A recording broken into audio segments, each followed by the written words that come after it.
Here's a question. Yes. Do we mention the fact that we all got the COVID? Yeah, I think that's Yeah. part of this because I want Yeah. to talk about because it affected me greatly and it affected you greatly. Mm-hmm.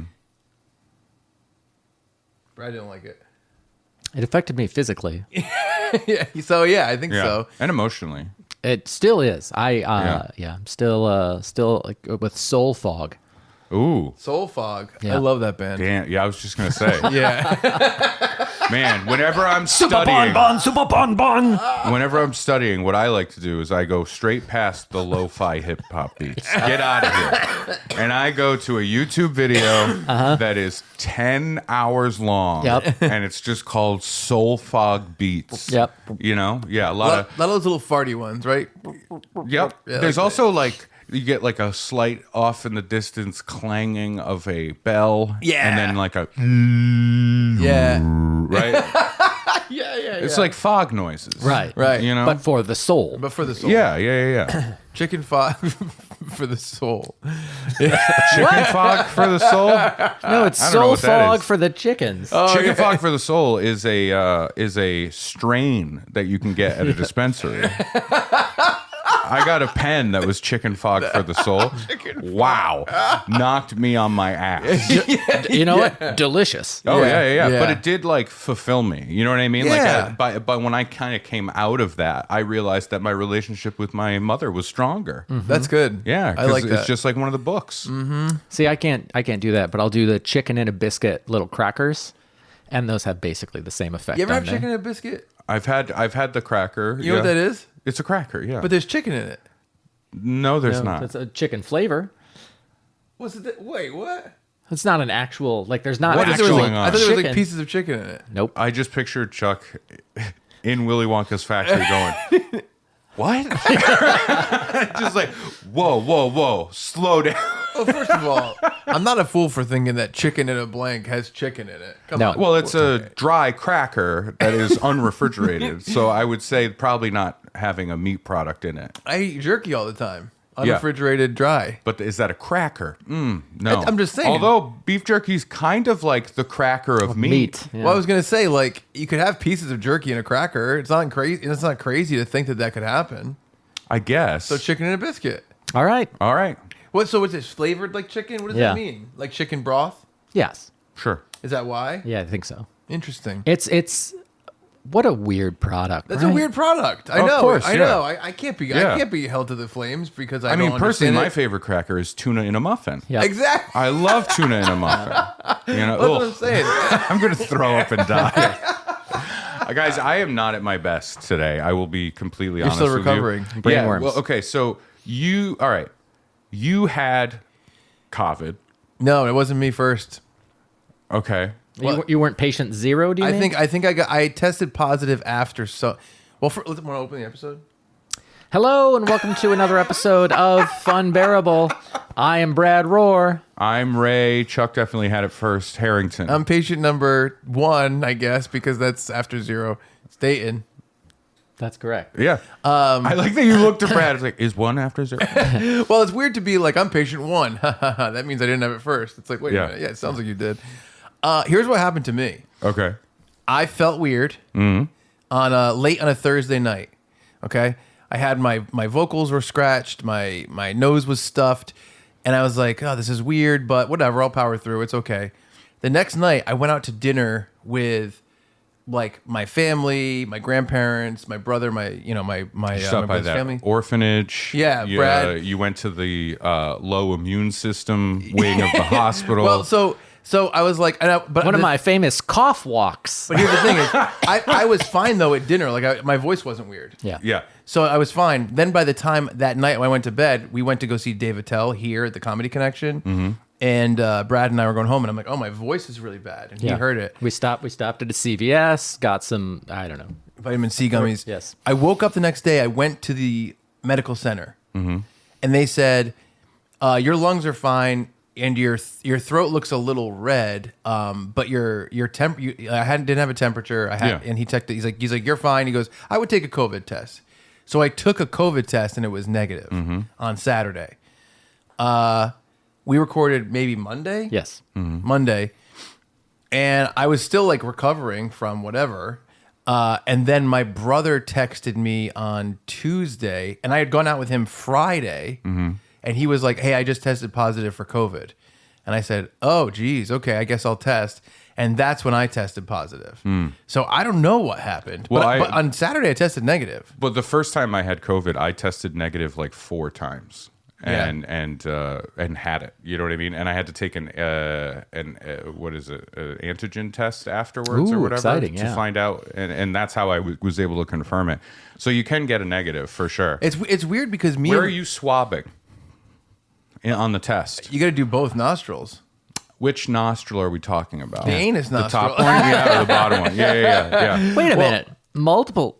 Well, what's interesting is like, so the idea that me and Sam, my brother, got COVID together on Friday is a little strange because the people around me was Brad, my mom, my grandparents, my dad. Like Sam was like across the table. Yeah.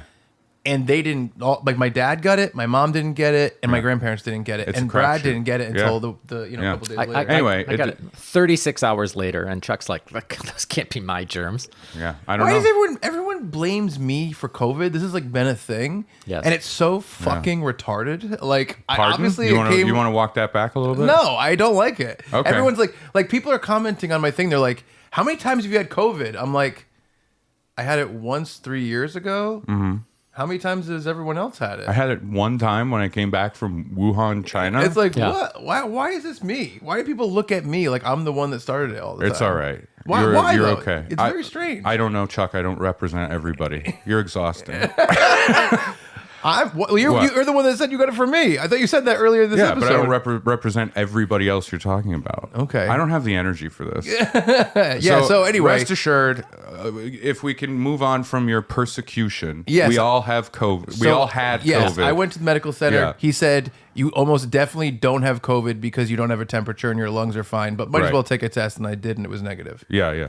That was what the doctor said. To I me. mean, the brainworms episode that we recorded here, I had it. Yeah. I had it and had no idea. So, viewer, listener, you can go back and watch Brad give me COVID. Yeah, Yes. in real You know? time. There you go. Yeah. It was. I don't know if it'll be on the actual episode or if it's the Patreon cut of our kissing contest Yeah. at the end of the episode. Where It we was were a tie again. just swapping, This is swap always and a tie. spit 3 ways. You know what the problem is? I think what we've done is we've said we can vote for ourselves. Yeah. And it's a tie It's every just- time. Every week we do it again and try and find the winner. The best kisser. Again, it's me. I've been saying if we just make it so we have to vote for somebody else. I don't think I'm a good kisser. You know that I years ago, oh my god, you're gonna tell him about the prostitute of the concert? I was at a Howie Day concert.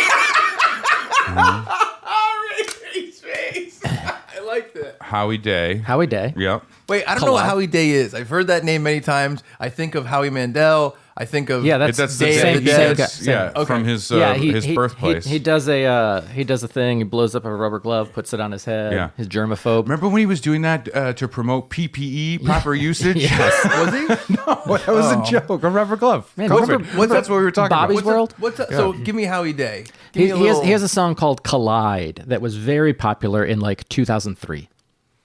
2002, 2003, somewhere in there. Okay, I don't know. The only it- one I know is Power Man 5000. Yeah, it's when different. worlds collide. No, kind of Is it like that? opposite end of the sonic spectrum. there. Okay. Is it like I know- Goo Goo Dolls? I know Crash. I think lighter than Goo Goo Dolls. Oh, Goo-Goos. Crash, like Dave Matthews. Yeah, you know what? It's probably Collide into sonically now, similar right? in terms of heaviness. Okay.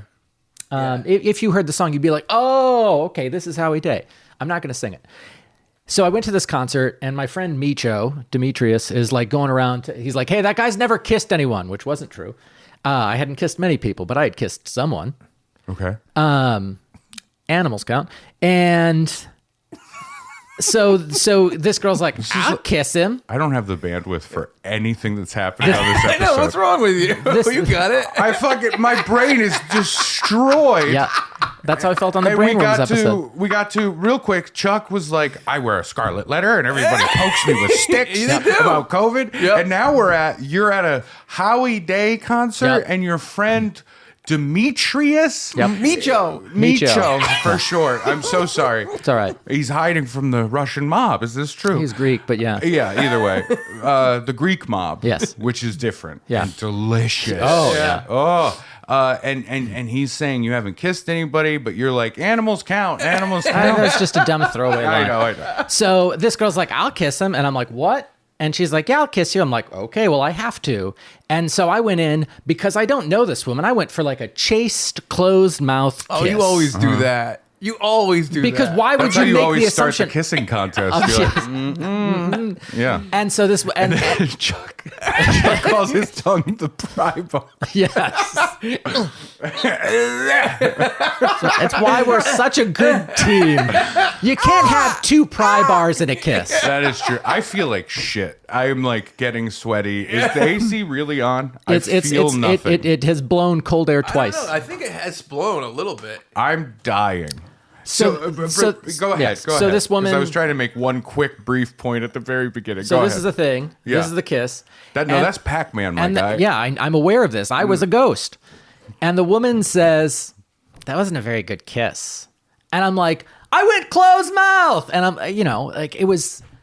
And so Yeah. since then, and Howie Day's like, who's yelling out there? I carry this scarlet letter that I'm a bad kisser now. Ah, but it's internal. wow. Also, at She's the not talking to anybody. at the concert, Howie Day You don't know was who that was? Howie Day was like, It was hey, the gossip girl. Mrs. Day. yes. Howie Day says, I'm not sure who to dedicate this song to, so I'm just going to count to 3 and yell out the name of someone you love. And so the 1, 2, 3, the audience is like, Howie, whatever. And then there's a pause, that little pause, and I yell out, Jesus Christ, my Lord and Savior. And it's just like heads on swivels, turn to look at me. And Micho is like, what? And then he, it's still quiet. And Micho yells out, Michael Bolton. And I'm like, what is going on here? And then Howie plays Collide or whatever song he played. And they recorded the show. And I found it years later. Like I could listen to it through Winamp. Okay. And- yeah. Did you have a skin? And they cut, I did not, skin tag. They cut that part out. So because I'm like, you definitely They cut it out. You definitely Yeah. heard me yelling. And you know who they didn't want to disrespect? The Michael Bolton fans. Yeah, exactly. It was not a great show, but he sounded great. Yeah, that is fair. That is fair. Also, but yeah, I've carried this like, I'm not a good kisser based on this, the opinion of one tipsy Howie Day woman. fan. Yeah, this one tipsy Howie Day fan 20-something years ago. Yeah. One day head. Yep. What a day head. Yeah. One day head. Yeah. She's a day head. So you got it, and then I got it at the end. I got it Yeah. when we recorded. Yes. And so I am a few days behind the two of you. Yes. That's Yeah. what I was trying to get at earlier, is like you guys are more out of it. Yeah. And I'm still in the ditch a little bit. Yeah. Does that make sense? But you're on your way out of the ditch. I hope. Yeah, I think so. I hope. You can't stay in the what you ditch think. forever. I have like the brain foggiest of brain fogs. Chuckle- Oh no, my worms evaporated. Yes. My brain worms turned into brain. fog. Yeah.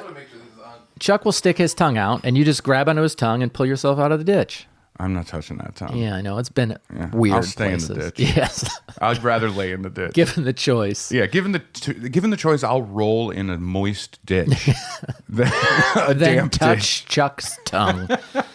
Well, touch is such a weird word in there. We're trying to keep it spinning while you went out and checked. I'm genuinely like not doing well. I thought I was gonna be fine, and it's it's that COVID thing of like it's been happening the past, I'd say, 3 days at levels of severity where I'll be like there's like 1 hour or a half hour where I'm like I think I'm coming out of this. Yeah. I think I'm feeling good. I've got the energy and everything's good. And then I'll like do something, and 10 minutes later I'm like, oh no.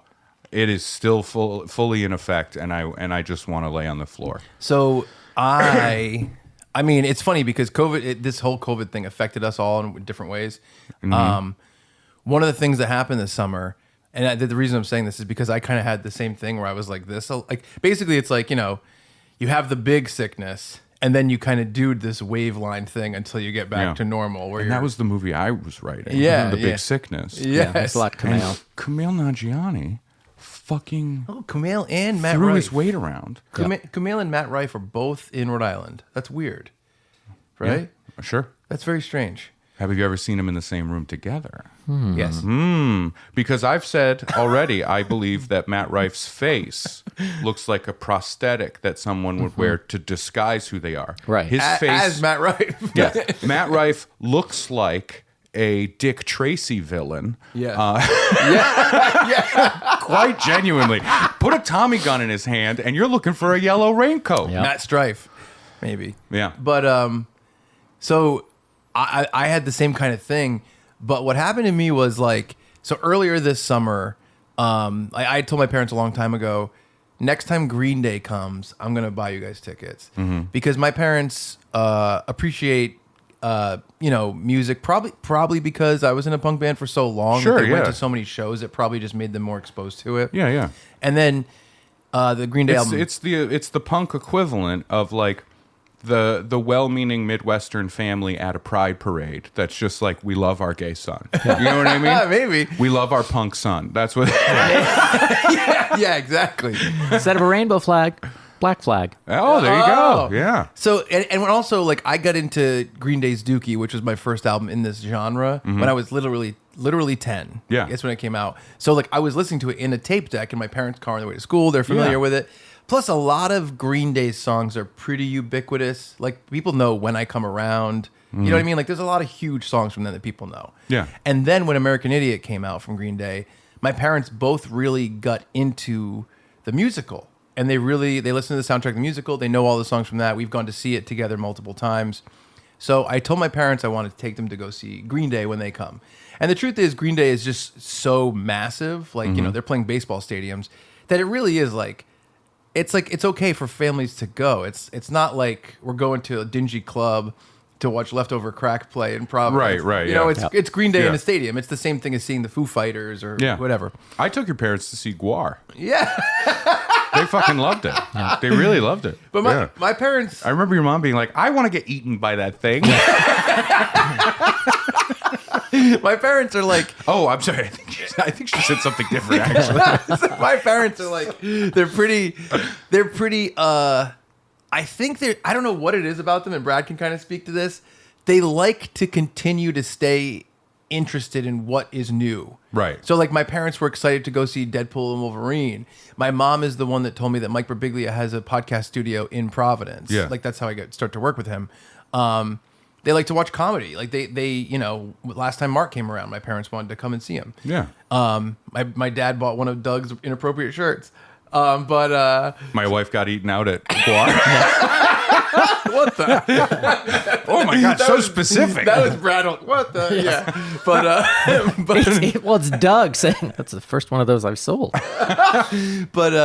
So they're trying to they enjoy that kind of stuff. And like, my dad is a huge fan of music. He just flew out to Vegas just to go see Grateful Dead at the Sphere. And he was like flipping out. They're active people that like to be involved in stuff. So I was like, I had said that before.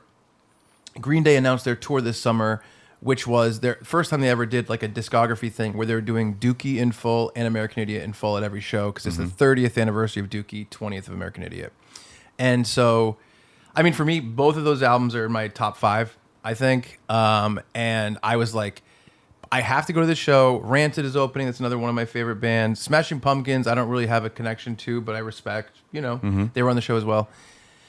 So at the beginning of the summer, I was like, you know what? I'm like, my mom's birthday's coming up. Mother's Day's coming up. Father's Day's coming up eventually. And also, Brad has been unemployed for a long time. I sure have. And one of the bum out things is like, Brad has been very, I don't want to speak for you, but he hasn't wanted to spend money on stuff. I don't want to do anything ever. So like all summer, a lot of times. I guess that's kind of the same as when I had it. Yeah, but now I have a reason. Yes. But I feel like all summer we usually go to shows and we plan a lot of stuff, and I knew that he wasn't going to do it. Yeah. And this is like kind of a monumental tour occasion. It's not just another, Green Day's going on tour, whatever. Like, they've never done that before. They said they'll probably never do it again. Green Day formed in 1989 and they've never done it. So I don't know if they're ever going to do it again. It's been 35 years. So I was like, these tickets are expensive. I was like, but what a cool thing. And so I said, you know what? I'm going to plan a trip. My mom, my dad, Brad, Natalie, my girlfriend. She's never seen Green Day either. I was like, this is going to be... She never heard of them, actually. Yeah, she never did. Yeah, fog. But, chicken fog. But I was like, this would be like a fun trip. And so I planned a trip to Philadelphia. I was like, I'll drive the 5 of us from Rhode Island. We'll stay in Philadelphia just for 2 nights. Go see the show. Maybe we'll go to some museums. There's a lot of cool stuff in Philadelphia. I like Philadelphia. And then we'll come back. And so at Mother's Day in May, I presented all Brad, my mom, my dad with these tickets. And like all summer, we were looking forward to it, right? So I was coming back from New York the day before my birthday and to do a bunch of stuff with like my friends and my family that weekend and see everybody. And I started feeling sick with COVID.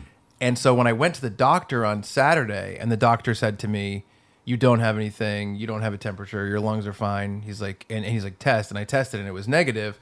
I was like, okay, I have a cold. That happens. And the other thing with me, historically, I'm allergic to dust. So sometimes in the summer and the fall, I'll just get pretty sick for a little bit. And when I used to have tonsils, they would get huge and they would touch and I'd be hospitalized. It was bad. But anyway, so this was the week of the Green Day thing. So all week we were kind of scrambling to figure out who can go, how quickly we can be better, what is the quarantine rules now, which are pretty weird and ambiguous. It's like it was shortened to 5 days, then it was shortened to like 48 hours. Oh, now it's just a shoulder shrug of like it really just depends on the individual or like the policy of that place. You know what I mean? Right. It's ridiculous. It's weird. I think with jobs too. I think they're just like, we don't give a shit. Just come in, which is weird. Right. Well, that's famously jobs. I know. They don't give a shit. Period. Right. I know. Yeah. I know. Yeah. I know. But yeah, so my week was impacted in this way where I was like, okay, I'm going to drive back to New York. I'm going to do some filming. I had to film with Tell 'em Steve Dave and Tuesdays. Then I'm going to come back and grab everyone. Then we'll go to Philly and whatever. And then like it was like my dad got COVID, Brad got COVID. There was no reason to come back.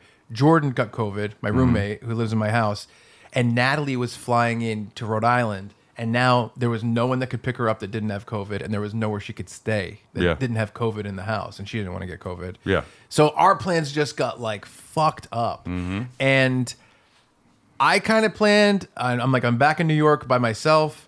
I have 3 or 4 days to be alone in my apartment, and I'm just gonna sleep and eat fruits and vegetables and like do whatever I can to recover, basically during that time. But by the time she came and we went to Philly, I was still waking up feeling like I'm a little shitty for sure. I'm a little woozy. Yeah. Yep. And Natalie's like, we got to walk 6 miles before this 8-hour concert, you know? Yeah. Yeah. And I was like, okay, I'm going to try to do this. So I'm just going around Philly to like, and I'm just like, you know, stumbling around. But I never got a fever. I never had lungs affected or anything like that. But I was in the same place as you, like going into the concert on Friday, exact same place where I'm like, I hope this doesn't get worse and I have to leave because I felt so weird and weighed down by my body. Yeah. It was very, very weird. It's delightful. I had to cancel work. Yeah. I lost out on about $3,000 yeah. for a weekend. It fucking sucks. Yeah. Like that's my job. It's my livelihood. And again, because the job I have doesn't have like sick days. Right. Yeah. You know what I mean? It's just like, well, you cancel and then you're fucked. And I felt bad because there were a bunch of people that were coming out to see me in Springfield, Massachusetts at the MGM Grand Casino, and had to cancel that pretty last minute, like the day before. And then I was supposed to get on a boat and go from Boston to Nova Scotia, and that was gone.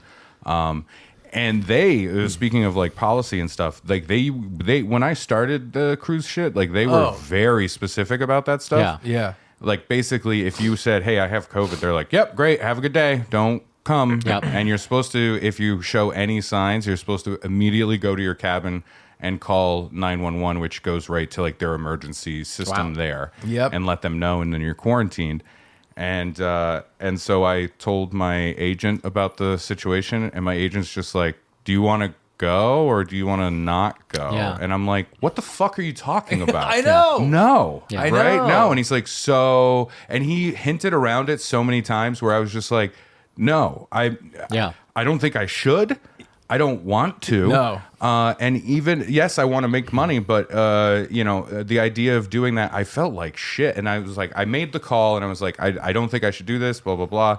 Canceled. And then I remember like the day I was supposed to be leaving was Sunday. Yeah. And I was like, there's no way. There's no way in hell I could have done the travel of it. Oh, you know what I mean? Exactly. Yeah, so it was a nightmare. And then, Finn got it briefly and he was fine. He's a little kid, so he's just like he bounces right through it. Yeah. Kalina didn't get it, which is great. Oh, that's good. Yeah. And so but yeah, that's all the stuff. But I will say this. I was just going to quickly say, similar. I lost the Tuesdays filming, and by lost I mean I had to pay someone to do it. Mm-hmm. I lost the Tell 'em Steve Day filming. I lost $660 on the tickets. We had to change Natalie's flight to New York, which cost $600, and we lost 2 nights of 2 hotel rooms. Yeah, yeah. It was like fucking crazy. Yeah. It was very hard not to get really depressed about, you know what I mean? Of The course. money stuff. It sucks. Yeah.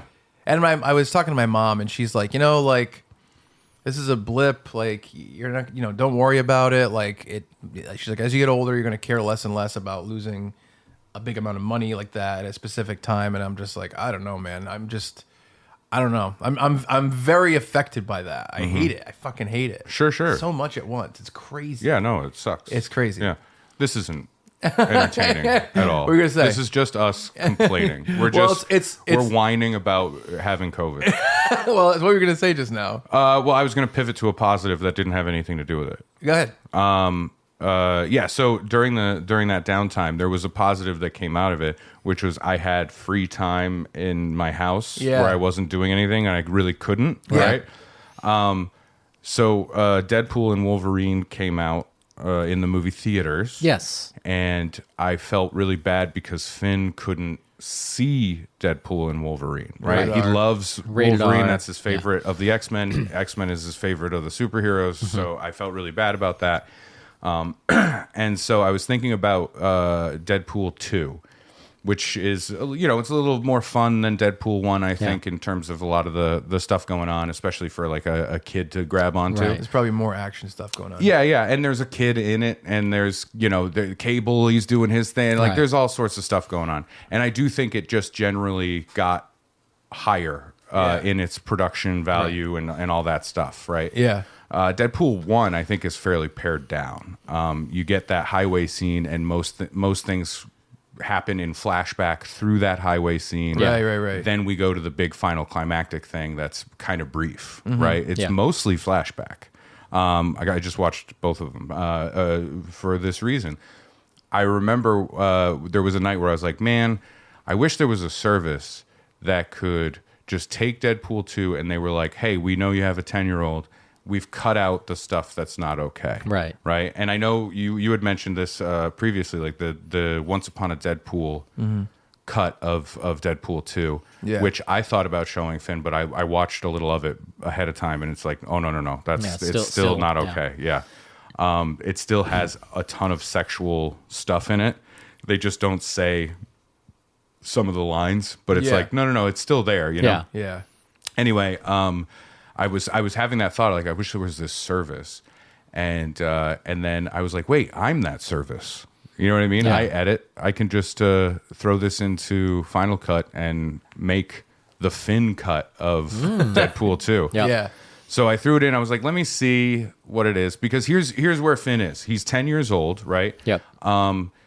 Yes, Deadpool is really bloody and has like a lot of like violence in that way. Yep. Yeah. However, it's very, very clearly comical in its violence, right? It's like the gory version of Looney Tunes, essentially. Yeah, I agree with that. And he saw Logan, which I think is on the level of what the violence shows. Yeah. But it's actually less than you would think, right? Like, you would think, okay, so Wolverine's going to slash somebody who's going to be all crazy. It's like, actually, it's very quick. Yep. And they cut pretty quickly after that his stuff. clock goes in his head Yeah. So, for a lot of it. yeah. He's the whole movie. He's got his fist up to the side of his head and his claws right through it. There's a part like that at the beginning. Yeah. And there's a part in the middle. Right. Like, it's mostly in his head. Exactly, yeah. And so I was like, okay, and Finn has thankfully grown up with 2 like real movie nerd people Right. as his parents. You and Chuck. He's seen. Don't discount Kalina like that. That's awful. But he has seen like a lot of movies, and he's well versed in that. Like he is, I think, you know, mature in film stuff, right? For a 10-year-old. For sure. So, and he understands it and can. He understands the special effects, and he gets that it's not real. He gets that it's special effects. He gets the joke of the thing. And what I always keep an eye on is like after a movie, what is he emulating? What is he doing or saying? Yeah. None of it. It's not like he's like, and then I blow your fucking head off and I fuck the hole. You know what I mean? It's like he's not doing any of that. So I was like, he's gonna be okay with. That's Chuck now. Yes. He was walking out of Wolverine, Deadpool and Wolverine. He's like, and I cut your head off and I fucked the hole. Yeah, shut up. The blood squirted out of my neck. So I threw it in there, and I knew he would be okay with the violence of the thing. And if there was anything too much, I could always take it out. Right. And I was like, let me see if I can edit it. Before I knew it, I was 20 minutes into the movie, and I'm like, oh, it's actually okay. I want to take out of here really is like the sexual jokes. Yeah. He's 10. I don't need him thinking that stuff. What's pegging? You know? Yeah, exactly. Right. It's too much. And I'm sure he's going to hear crazy shit at school, whatever, but let him hear it at school. So I cut all of Deadpool 2 in one night. Yeah. Exported it, got it all good to go. I watched it with him, and he loved it and was so happy about it. And I'm like, you get to see Deadpool 2. Yeah. You know what I mean? Your friends don't get to see this, and if they do, they have bad parents. You know what I mean? You're 10 years old. None of your friends should. Yeah. And we even said like, hey, don't tell your friends like I saw Deadpool. Right. You know what I mean? Because they're not going to understand. Like I cut out 11 minutes of the movie. Yeah. Right. You know? Mm-hmm. But he really liked it, and then I was down for the count with COVID, and I did it with Deadpool 1. Oh, wow. Yeah. I do think he had way more fun in Deadpool 2. Yeah. I think Deadpool 1 is kind of let's take our step into this and let's proof of concept this thing, let's make it happen. And I think it's a really good movie. Yeah, they do the whole Weapon X thing basically. Yeah. It's him in the thing getting tortured. Right, exactly. It's not as fun as jumping around and slicing people. Yeah, and the bad guy in that is, random British guy. It's a very gray movie. Right. Yeah. Right? And Oh, yeah. I think once then Deadpool 2 is like, okay, now let's really open this up and we'll have some fun. Yeah. And we'll do all the stuff, and Juggernaut's gonna show up and Right. there's gonna Yeah, be crazy yeah. shit. Yeah. So it was a lot of fun, and he loved it, and now I'm like, I am champing at the bit for Deadpool and Wolverine to come out in some capacity where I can then chop it up. Right. Because of all the movies, that's the one. And I think they've gotten less and less like sexual content sure. Yeah. as they've gone along. I think for so. sure. I think so. Is he going to flip for Gambit? Because he knows X-Men. Yeah. I think he'll love it. He knows that Gambit's in it. Oh, yeah? Yeah. He From does the marketing? From my stupid big mouth. But he's 10. Like, what's he gonna? You know what I mean? Yeah, of course, he's gonna hear about that. Yeah. They're in the marketing now. Yeah. As of like a week ago. Yeah, it's kind of all out there. It just, in the new trailers, it shows them all come out of the van. Yeah. Which I'm like, I don't know if you needed to do that. I mean, it's been long enough. I know. mean, Twitter did a hell of a job of almost ruining every surprising thing. It's at a point now. Twitter, I mean, YouTube look, too. Twitter's a pile of shit. Oh yeah, YouTube thumbnails and stuff. I and know. I'm like, what are you doing? I couldn't Why? believe that thumbnails were revealing it. On Twitter, the trend the weekend the movie came out was to just show clips that people filmed in the movie theater, like a 10-second clip of spoiled shit, and the tweet is just like Deadpool was fucking badass for this moment or whatever. Yeah, And I'm like, yeah. you're not even saying anything. You're just going, check out what they did. Yeah. It's so funny because I kind of expected the people on YouTube that post stuff to be like, put a thumbnail of like Deadpool, Wolverine, and maybe a blurred thing. Yeah, or then put like a silhouette or something like that. and be like, let's have a talk about those characters with those capital. That's what I thought it was Right. going to be. Yeah. But I'm like, I'm like, oh, I can't believe they're just doing this. Yeah. But so when Marvel started putting all those cameo characters in the trailers, I was like, is this smart? And I go, well, the internet is really spoiling this more than I can remember any sure. other movie. Yeah. More than Endgame, more than whatever.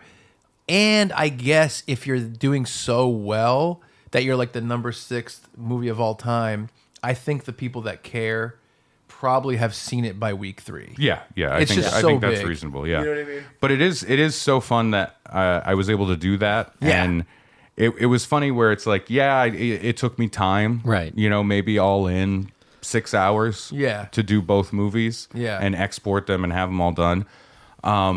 But there is a little part of me that wants to be like, now Finn, I need you to remember this when you get older that I did this. Yep. And when you have an understanding of what that is, because Yeah. there is a cool feeling of like, what other fucking kid? Yeah, of course. is getting Yep. their dad to cut the R-rated movie in a way that they can see it. I mean, you know? I think about that weird religious company that would cut out yes, I don't know about sexual stuff from movies and then but not really disclose it, and they resell it usually at like Walmart or something. I didn't know about The this. company, Oh, yeah. let's say the company is called Harrington Staten Productions, just because that's the most ridiculous name. it feels very like Dove. Yeah, Foundation or it was whatever, something yeah. like that.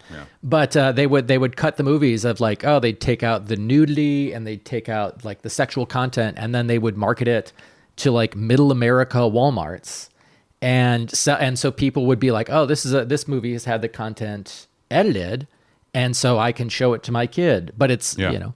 I like that idea because then you watch Dirty Dancing. Oh, they got sued into oblivion. Oh, of course, yeah. Really? Yeah, Harrington Staten Productions is no Well, more. What did they do? Did they just take the movies without permission? Yes. Yeah. Wow. So let me say something. You watch Dirty Dancing, and all it is it's about 15 minutes long. No one had an abortion or complications from it, and all that happened really is just people went to a summer camp, and then they did a dance, and everybody clapped. Somebody had the end. time of their life. Yeah, exactly. I can't really. No, lifting is That's she's on too- top, he's yeah. on the bottom, which is already too much. That's wrong. Yep. She should never be on the top. I get really like. She has to be laying on her back, Yeah. missionary position, because she has to be looking up at God, begging for forgiveness for letting this happen. It's her fault. Say it together. Forgiveness for letting it happen. And how ironic is it that there was a complications due to an illegal abortion, and then the lady's name in the movie, the main actress is Baby.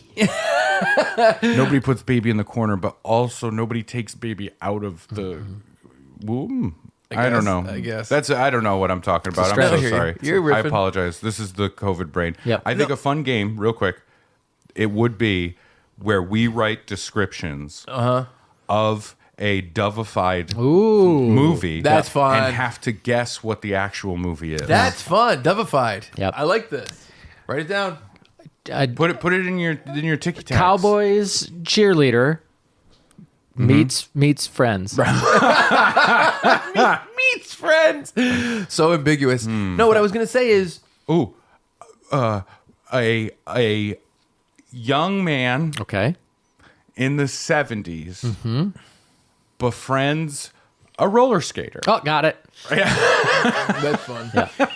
I was gonna say, whenever I hear about something like this, it's like, yeah, a company just took movies that didn't belong to them and they put them in Walmart after editing stuff out. Yeah. And they got sued. I'm always just like, Always. You just heard about it for the first time. No, whenever I hear about crimes that are like this, I'm like, Oh, yeah. how did this person expect not to get caught? Like, I don't understand. I'm so mystified yeah. by that moment Yeah. when someone does something so dumb. Especially the idea of like, it's not even like they sold it at their church. They sold it to Walmart to sell it. Yeah. It's like, what did they think was going to happen? Well, why did Walmart go along with that? Well, you know? Walmart probably thought that they had the rights to it. I'm gonna yeah. I suspect I may also have part of the story wrong. okay, because What I was the like, fuck, Brad. because I was like, it just doesn't make any COVID sense brain. to me. Whenever I watch crime stuff on TV, I'm always just like, how is this person expecting to get away with it? And everyone always tells me, you don't understand.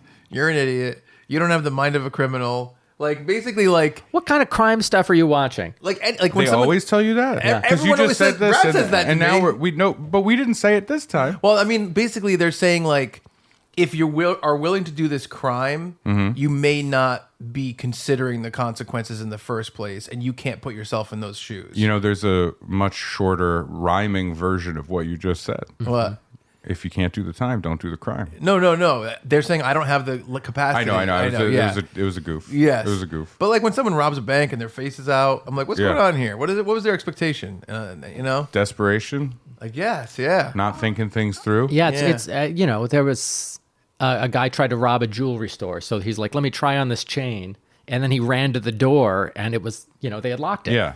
And I'm like, oh, I wouldn't know that the jewelry store automatically locks their doors when a new customer comes in. You would probably think they have cameras, though. Yeah. Oh, I absolutely sure. would think they have cameras, but Yeah. I'm like, I can get away with it. I'm just a generic-looking white guy. I'll just go hide out at a Not Howie that Day generic. concert. You're They'll be like, oh, we're never going to find him here. who's not satisfying that woman with that kiss? We got him. That's our guy. He's on the move. He's on. Oh no. He just went into a Best Buy at the Geek Squad counter. We are never going to find him. It's I think that boils down to like in the world, Yeah. the entire population, the billions of people that live on this planet. Yeah. There are like think of the average intelligence. Yep. Yeah. And then realize 50% of the world is less than that, Yep. right? Yeah. And dumb people Doing dumb sometimes shit. they're going to be like dumb people doing crimes, and I think there's plenty of stuff that we like you said, you see crime stuff on TV. Yeah. There's plenty of stuff that We don't see. there's a lot of bank robberies where people just robbed the bank and were never found again. Yeah. We only hear about the things that actually happen, like missing persons. Some of them are murders, Yeah. and someone got away with it. I always just think if I'm ever going to do a big crime, This one. if I'm going to do a big crime, like let's say either a pair of us, the three of us, whatever, if we do a big crime, Let's say all three of us doing a heist. I think we should make sure we don't get caught. I think we should take as many Yeah, steps as I think we possible. make a pact and say, like, if we do this, let's not get caught. Yeah, I think we each wear a mask of the other. that's Three. true. Like I have to wear a Chuck mask. You Yeah. have to wear a Brad mask. Yeah. Brad has to wear a Ray mask. Yeah. But Scot-free. my code name is Chuck. Yes. Yes. So I'm wearing a Yes. Ray mask. I am Brad, but I go by Chuck. I like that. That's a good idea. Shit, I can't remember who I am. Hang on. You have to find a mirror. I take off the You mask take and off I the look at it. mask and Oh, right. I genuinely can't. I don't know because of the COVID brain. Yeah. If we should do a heist, No. I just don't know. Like, is this our lowest energy? Yes. Lowest episode that we've done? Oh, I don't think we're super low energy. I just No, I not think- energy, but just like this all feels like conversation before we do the podcast. No, I like the mask. I can't tell. What, like I him. don't know where we are anymore. I like Brad seeing himself in the mirror and thinking he's Chuck and Ray. It's fun. Yeah, no, it is a good time. Yeah. How don't about get me this? wrong. What if we do this? Okay. What if we do this? What if we paint our faces Yeah. the NFL logo? okay. Because then the news can't show it because it's the NFL logo. That is a great sticky wicket. Yeah. That's you know the what? stickiest while, wicket. While we're committing the crime, we sing a Beatles song. Yep. So Yep. that if somebody's like, I got to upload this footage to YouTube, Yeah. they This is can't good. do it. We use the copyright against them. Yeah. I paint a hyper realistic penis across my face. So it needs to be blurred to be shown on television. There you Good go. thinking. And Good. Ray will cut it Brad- out of Deadpool 3. And Brad has a little mini projector Yep. showing child pornography on his face. Yes. So if they show anything, they're breaking the law. Yeah, that's true. right. Yeah. Yeah. And then people will be like, "You're disgusting." You go, "I don't see it. Yeah. I can't even see the child pornography. It's you fucks. It's you freaks. I'm you sick staring freaks. at the camera, and I'm like, Yeah. look, You're if you're disgusting. a security guy watching this, Yeah. You should probably look away. You sick. avert fuck. your eyes. This is a funny idea. The idea of being like, we're going to disguise ourselves with all the stuff that has to be Yeah. censored on television. Oh, and then we could even. Oh, what if we had name tags that said, "Hi, my name is Free Palestine"? So many places just aren't even gonna. And You said there were name tags. Do you know what the name was? And there's going to be so many people that are like, I don't remember. However, our fatal flaw was that we all wore Funbearable shirts. Buy our merch. Buy our merch. They'll never find us. Yeah. But yeah, I think that is a very funny idea to like get great. around all those things. That's hilarious. There are those like hyper realistic latex, like full head masks that people. Nixon. Matt Rife. I was going to get to a Matt Rife eventually with that. Yeah. Which I think he is. I think if you get close enough, you can see a zipper in the back of the head. Yeah, a mascot. He's The face. What did I say before we started recording? Oh, it's like when the Joker puts on flesh tone makeup to cover up his Joker face. Yes. Yeah. That's Matt Rife in real life. Rife in real life. ooh sequel to Is this Dan in something? real life. Is this something? Yeah, it's him asleep on a stack of By the way, pancakes. this is a pitch meeting. And Craig, can you just put up a fucking picture of Matt Rife, please, In his puffy face. and then put up a picture of any Dick Tracy villain, and tell me that face. he's not exactly that. Yeah. It's like those people that get like bad plastic surgery. I do. Where it's like, oh, I want muscles, and so they go to like Bolivia and they get them implanted, but it's clearly like you see an Like a orb, plastic- like yeah. a plastic, like Easter egg, plastic Easter egg is in there. It looks like he went, I want cheekbones, but do it. You think it's okay to make fun of him because he's so handsome? He's regarded as so handsome? I because think we wouldn't it's- do this about an ugly person. I think it's kind of like You guys interesting make that he's fun of me all the classified as time. handsome. I think it's one of those things where you like he may have all of the things on the checklist. Yeah. But then when you put them together, you go, no, not that. I feel bad that I'm publicly saying these things right now, but Well, whatever. I think he's regarded as handsome by women in general. Yeah, I think so. There's a lot I of think people so. like being like, I want to give you blowjobs and stuff like that at his shows. Remember? No, That's one of the most famous. Why would you look to me to say remember as though 'Cause I he were the said one it. who? Because yeah. yeah. Well, there was like Michael Bolton. I know there was a famous one where there was like an older lady who was very pretty, and she was like, she gave him like a thing that said like, you're gonna get cookies and a blowjob or something like that, and she was really Oh, man. attractive. What and kind that of was one of the cookies? first ones that I think went like crazy viral.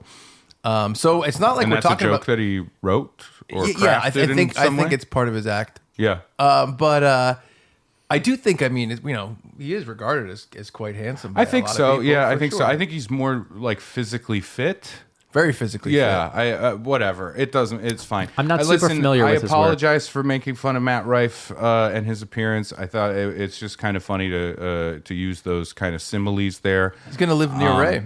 And so I apologize Next for door that. So neighbors. why don't we do this? Let's all take a moment now and just quietly think of our favorite Matt Rife joke that he wrote.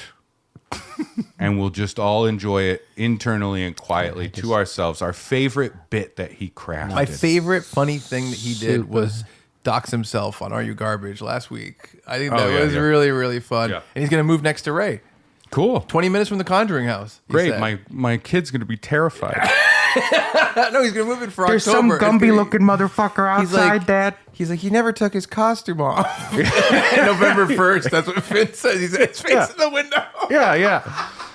The Guy Fawkes mask is a human man and he's walking around. Well, I feel bad. I shouldn't say any of this. This is COVID head. This Well, is COVID head. he's insanely successful. He shot to the top of Sure, the yeah. comedy scene. He has billions of dollars. He's building a sound stage in Rhode Island on 80 acres of land. And people He's are going to throwing make that himself at Dick him. Tracy movie. I was just gonna say he's on top of the world. I think Yeah. I do think at that point you can have some. I just don't want to be. Some I don't guys want to come joking across around. like bitter or anything like that. Yeah. You know what I Yeah. mean? It's just as somebody who really enjoys doing crowd work and riffing and playing in a space. It's difficult when I see like these clips and I'm like, what? What are you doing? What's there? What's Yeah. the joke? Yeah. Other than just you going like, oh, you're hey lady, you're black and your son is white and he's not adopted.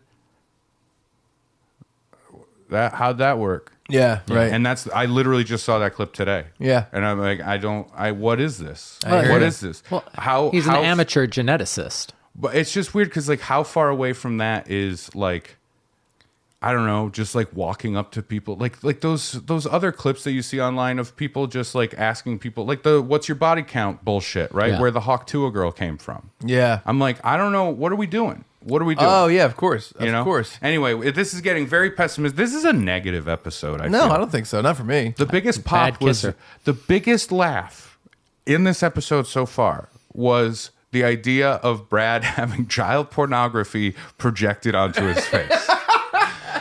That's insane. No, that's a pretty high bar. It is. It is a high bar. Yeah, it's creative. Yes. It's creative. To close out my dumb COVID week, I did go to the Green Day show. Why'd you just point a gun at me? I pointed at the camera. Finger guns. No, you pointed it at me. I thought it was your aim is ricochet. way off. I thought it would ricochet. But Off of Ray?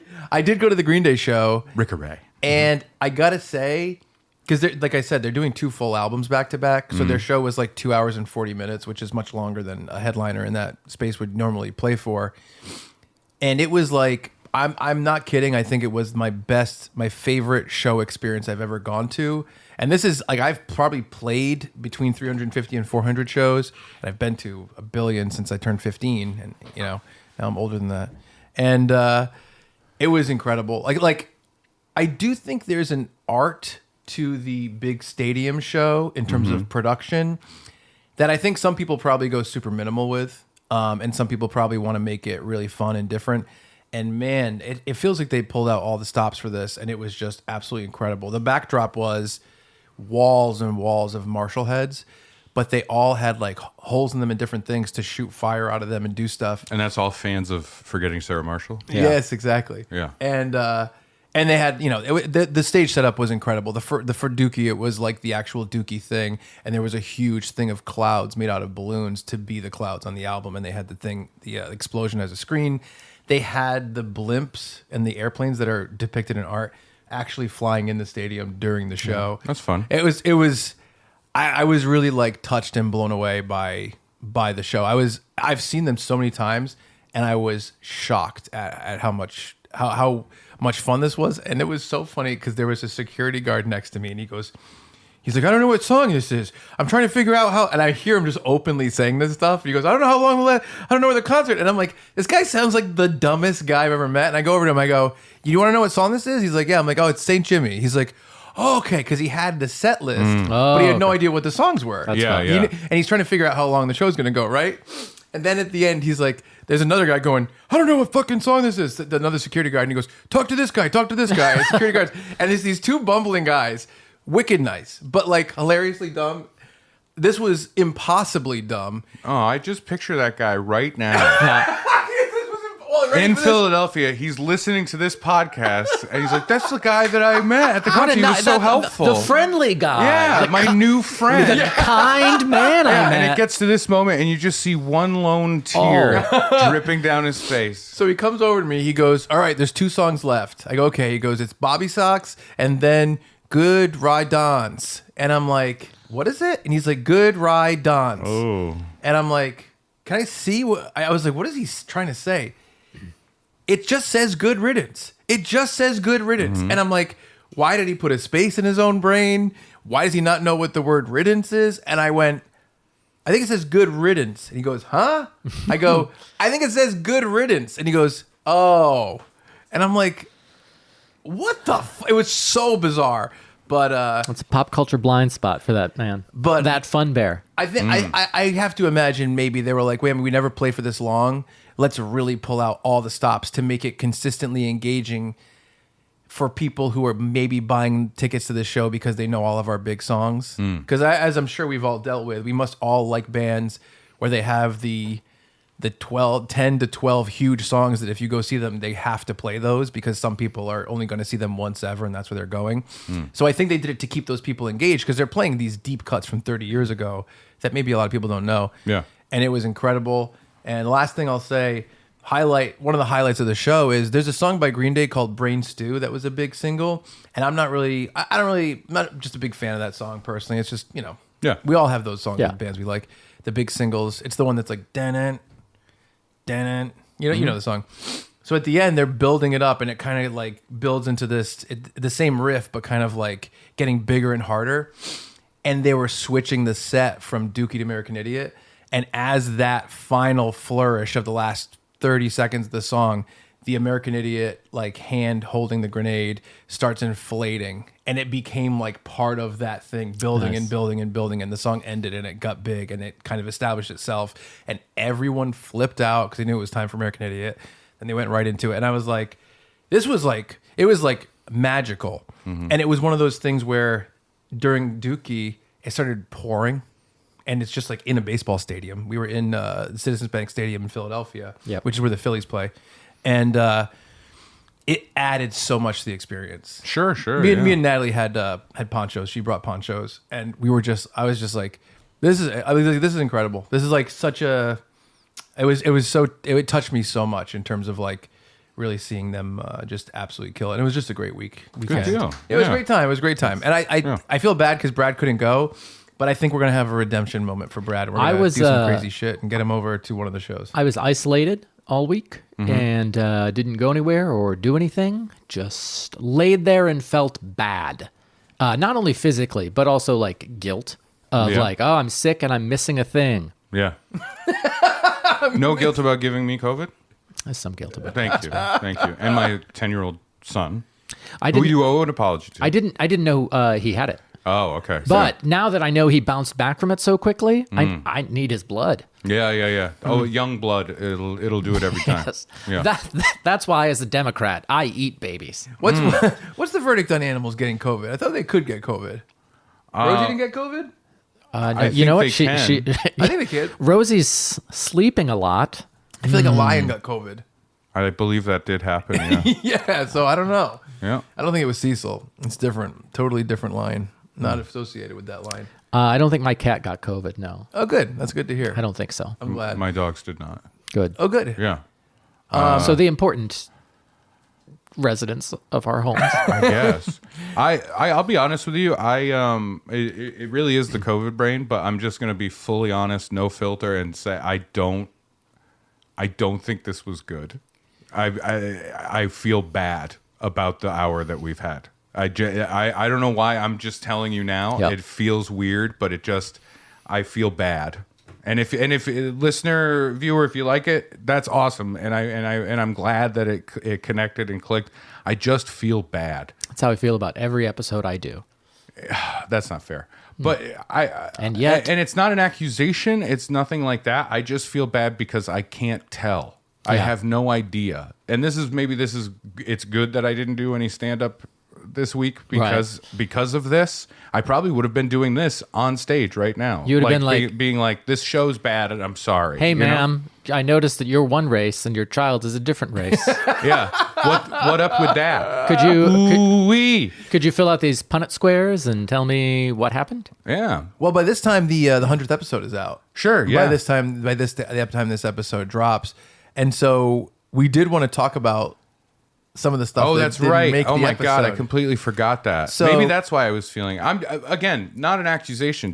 I'm just narrating how I feel. You know what I mean? Yeah. So as people know, because you seem upset by the fact that I said that. So by now, people will know what the acknowledge what I'm saying, please. I don't want to. Why? Because I think we just go forward. We'll go forward. Okay. This stuff is definitely funny. I am proud of this stuff. Yeah. No, I'm not saying. I was just trying to talk about like I feel weird and I can't tell what's happening. I think you know what I okay. mean? You're okay. Again, it wasn't an accusation. No, you're totally fine. Yeah. But when we were doing the live show, we had this conclusion in mind that people now are privy to. Boo, boo, boo, the conclusion. That Ray and I had to keep secret for 2.5 months at the very least. Wow. Mm-hmm. And so we worked on it, and people know in the live show it was Brad's Brats, the hot dog cart that we created up, and we wrote this. If you haven't watched it, I mean, you probably should watch it before you hear this. Spoiler alerts. Go watch that or listen to it. Yeah, and if for some reason you didn't, and this is your first episode, it gets better. we made a fake advertisement for Brad owning a hot dog cart. Yep. We tricked him into taking a picture, and by asking me to take a picture, we used giggling. We were giggling so much. we used Photoshop and AI to make it look like he was advertising for his own hot dog cart and sent it out to random businesses and individuals across the country, about 100 postcards. And of course, we wanted the show to be tight. So Ray and I kind of separately had written them, and then we came together and we said, "Oh, this one's similar to this one. Let's do this." And we wanted the segment to feel like it was moving and to feel like it was going to different places. And because of that, we had to cut some of them. So at the live show, we didn't say every single one that we sent out. No, and I would like to say really quickly, since we're talking about the live show, like the most genuine thank you to the folks that came out to see the show, be a part of it. Super supportive. Like the energy in the room was great. And it was really fun to share that. I think that, because we've been doing shows as Funbearable for a couple of years, but we also did a lot of Chuck, Brad, and Ray shows over the years. I do think the energy at this one was the best one that we ever did. Yeah, absolutely. I don't know if I was thinking maybe it's because people that are actually listeners of the podcast were filling the room. Yeah. Maybe, I think. I don't know. I think so. I think it was because of that. Because then our interactions that people understand, the inside jokes, the things like that can all work, and that can all. Yeah, my alleged love of hot dogs. Alleged. Okay. He must have said my legendary. yes. I'm a legend, is what he said. Yes. My full-fledged. But yeah, and I know it was really nice. Because we had the shirts this time, we were like, oh, let's go sell merch outside afterwards. Yeah. And kind of unexpectedly, it was just like a big line of people. And we got to take pictures with a ton of the listeners, which was awesome. Yeah, people wanted to do pics. And tons of people bought shirts. Do all the stuff. It was fucking awesome. It was great. And it was fun to see some people that have like written in kind of regularly or checked in before. And and be like, oh, hey, it really is wonderful. Yeah, it was truly. really nice. Yeah. I think so too. And I just want to throw a quick shout out to everybody who had us on podcast or had us on things to promote the show. We really appreciate it. I think it was really helpful. And it was really fun to really just talk about the podcast, talk about all the stuff we're doing with so many different people around, Rhode Island, Boston, New Jersey, New York, all the different things that we did, and across the country. Papua New Guinea. Yeah. I did one in England. I did a UK podcast. Yeah. Really nice guys. Two Men, No Hope is the name of their show. But great time promoting the show, and it really felt like it made the hype around the show and the excitement more. Yeah, sure. So it was great night. But yeah, so we thought maybe we'd read the postcards we didn't get to. I mean, I don't know if we need to read anything else from Brad's Brats. And just to be clear, like Brad legitimately had no idea before we got on stage. Yeah, this was not like, all right, Brad, you got to pretend you don't know this thing. Brad, we'll tell him. I did not know. They said we're gonna do a thing for the final bit. It's a surprise, and I was like,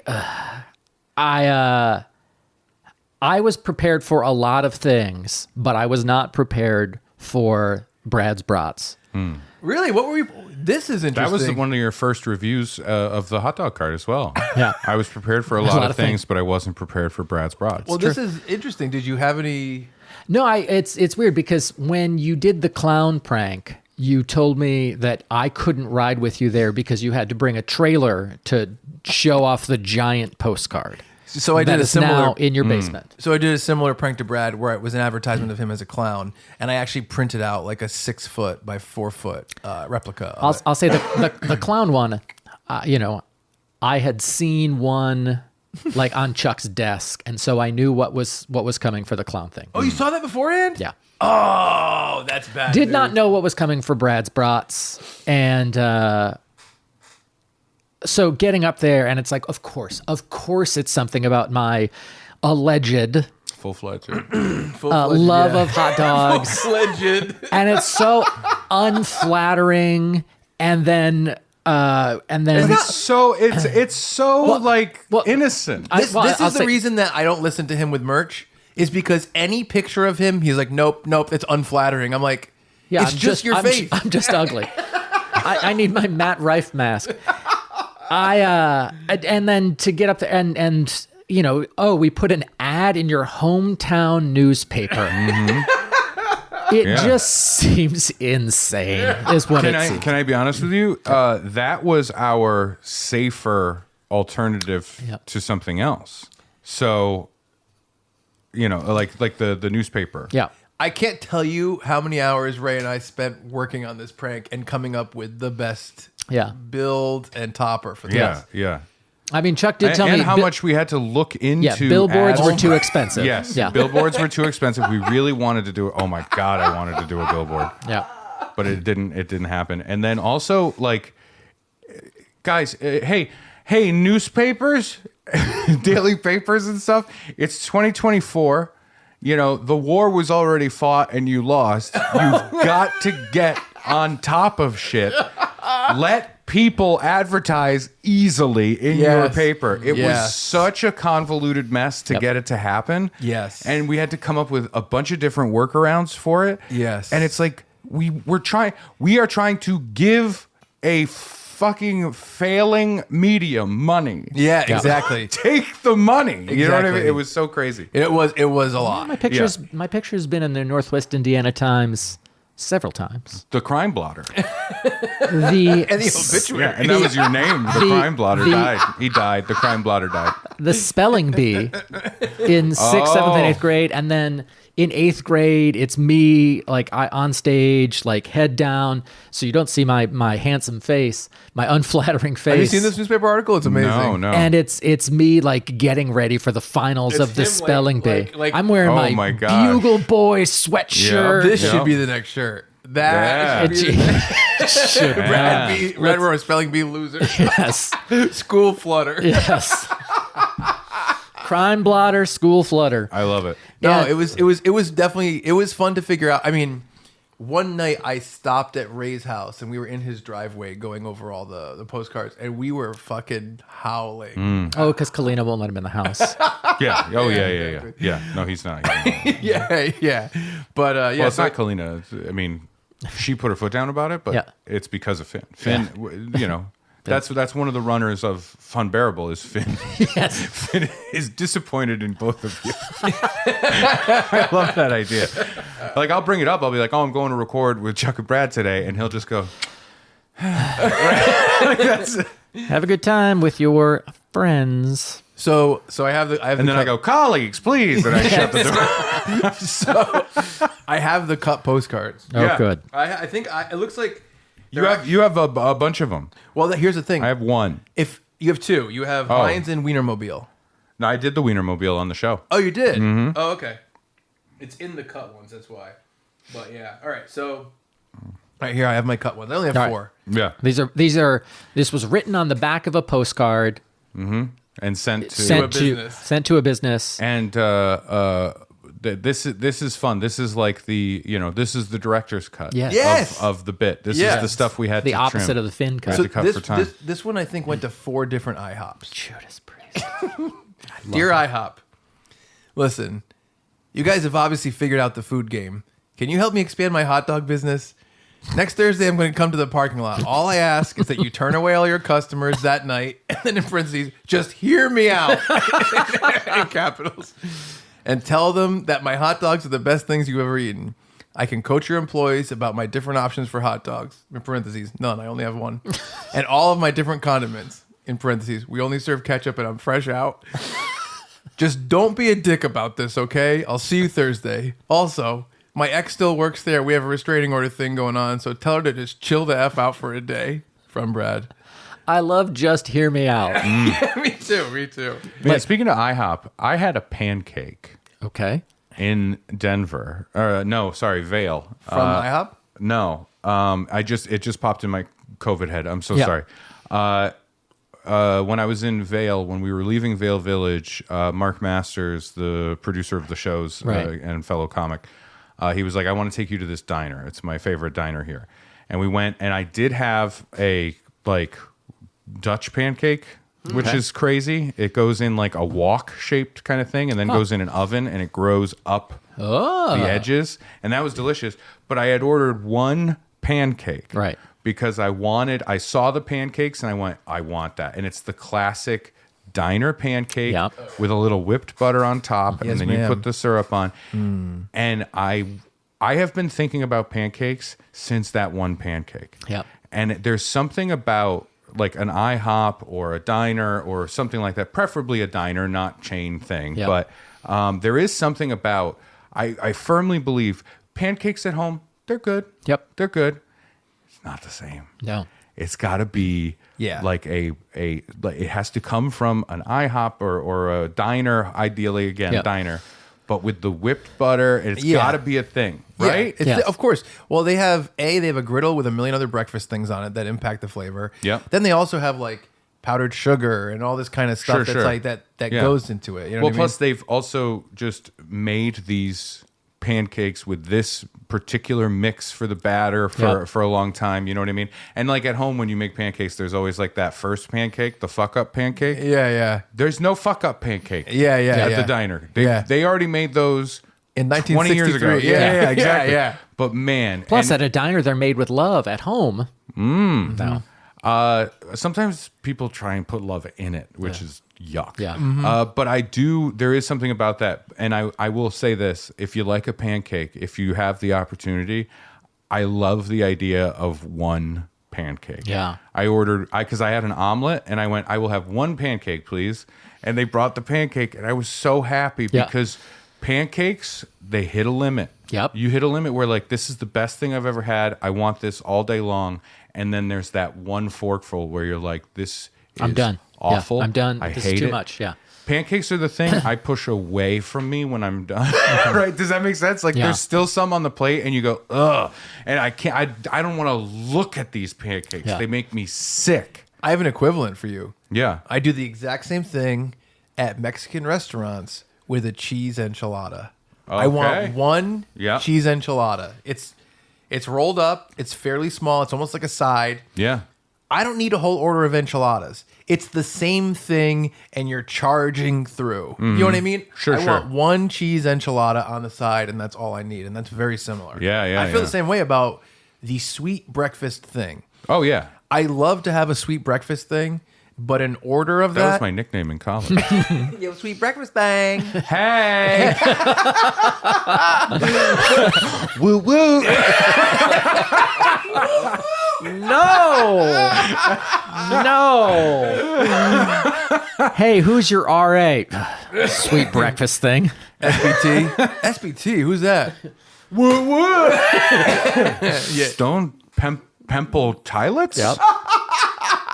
Chicken. What? Soul fog. I am. We're so close. I don't know if I'm actually here. You know what I mean? This could be NyQuil.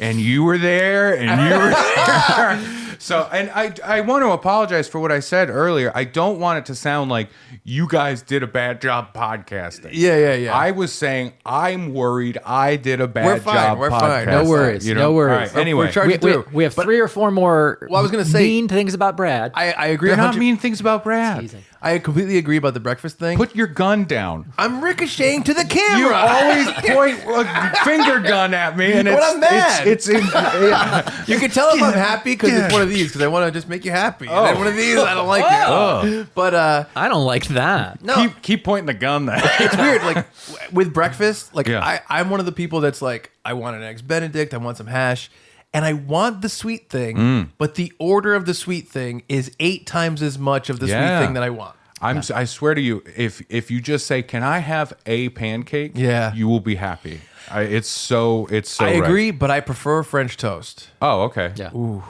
A French toast. Like Sure. one piece. Yeah. I went to some place recently. They made French toast by making cinnamon rolls and cutting them vertically and turning it into French toast. And I was like, See, I something about a pancake is special. I agree. I mean, I love all of them. I love yeah. the waffle, the pan. I love them all equally. I love them all equally. All right, I'll do another Yeah. one. All right. Yeah. This one was one of the ones I sent this to several independently owned hot dog restaurants across Arizona, Colorado, Los Angeles, and Chicago. Sure. And this was the generic one for a realistic competitor. Got it. Yeah. Okay, so dear, insert name here. Right. I just put it in each one. Listen, hombre, this is my territory now. You have 1 week to vacate this building before there will be problems. It's so threatening. Yeah, it really is. I actually loved this one, but we cut it because we felt like we already covered the ground. But Yeah. I will sit outside this place every single day and pout like crazy when you come to work. I will also tell potential customers that your hot dogs are just okay. And finally, I will buy your merchandise and I will take a ton of selfies in it when I go to my Bill Cosby support rallies. They are bi-monthly. So if I were you, I would just skip town and avoid this headache. I am Brad, and I am capable of making your life a living heck.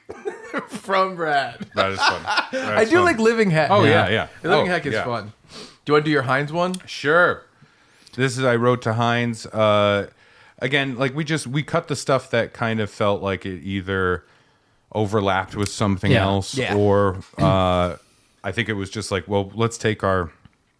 For me personally, I was like, let me take the weakest one out. You know what I mean? Sure. And so now you get to hear it. Because we ran it and we were like, oh, this is like, I think we got it from like 35 minutes to, we got it from like 35 minutes to 21. Yeah. Some of it by cutting these and some of it by shortening the ones that we had. Yeah. We did a lot of trimming as well. Oh, there's versions of stuff that got trimmed like crazy. What's funny too is we sent the longer ones. Oh, cool. We just trimmed them for the live shows. So Yeah. the people who actually get them got more jokes. Which Bonus is, stuff. Yeah.